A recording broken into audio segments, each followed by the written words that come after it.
सुप्रभात बच्चों। आज हम अध्याय 17 का अध्ययन करेंगे। ये दोहे हैं।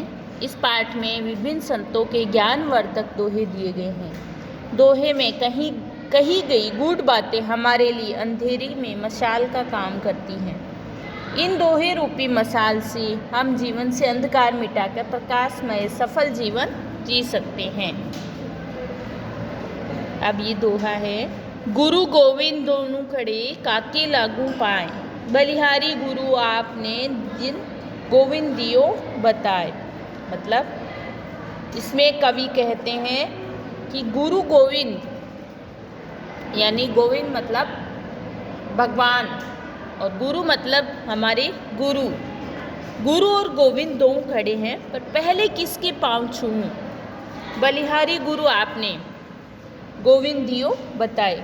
बलिहारी मतलब मैं तो अपने गुरु पे वारी जाऊं, गुरु के चरणों में पहले शीश नवाऊंगा, क्योंकि मेरे गुरु ने ही गोविंद तक जाने का, भगवान तक जाने का रास्ता बताया है। कन कन जोरे मंजूरे खाते निबरे सोए, बूंद बूंद सो घट भरे टपकत रीतो होए। कन कन जोड़ने से, एक एक कण जोड़ने से मन जुड़ते हैं। खाते निबरे सोए और उसको वापस निकालने से समाप्त हो जाते हैं। बूंद बूंद सो घट भरे, जिस तरह से बूंद बूंद गिरने से घड़ा भर जाता है और वो टपकने लग जाती है तो वापस घड़ा खाली हो जाता है।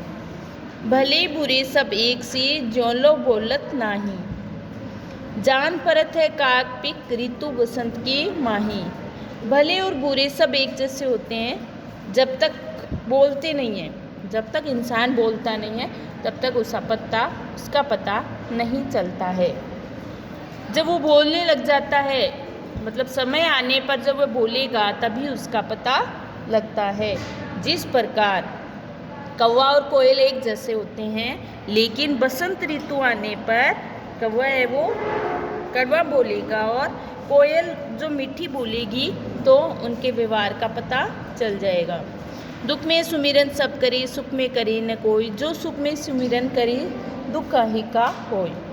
हम मतलब कवि कहते हैं कि हम जो दुख में, भगवान को कोई याद नहीं करता है। दुख में याद सब करते हैं, सुख में याद कोई नहीं करता है। अगर इंसान सुख में याद कर लेगा तो उसको दुख होगा ही नहीं। जो रहीम उत्तम प्रकृति का करी सकत कुसंग, चंदन विष व्यापत नहीं लिपटे रहत भुजंग।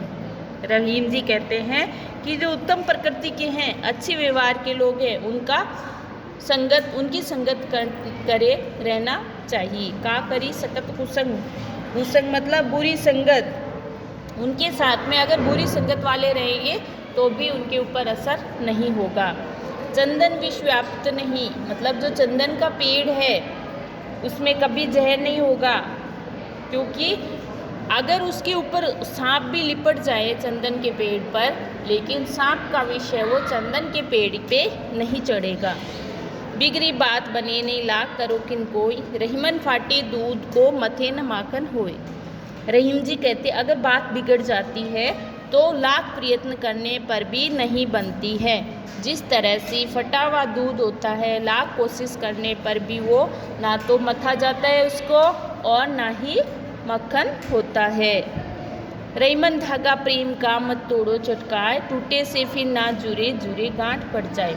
रहीमदास जी कहते हैं कि ये जो प्रेम रूपी धागा है इसको तोड़ना नहीं चाहिए। जो हमारे अंदर जो प्रेम भावना है उसमें कड़वाहट नहीं लाना चाहिए। जिस तरह से धागा एक बार टूट जाता है तो वापस नहीं जुड़ता है, अगर जोड़ भी देते हैं तो उसमें एक गांठ लगानी पड़ती है, तो रिश्तों में भी दरार आ जाती है, कुछ ना कुछ अनबन हो जाती है। इसलिए प्रेम रूपी धागे को नहीं तोड़ना चाहिए।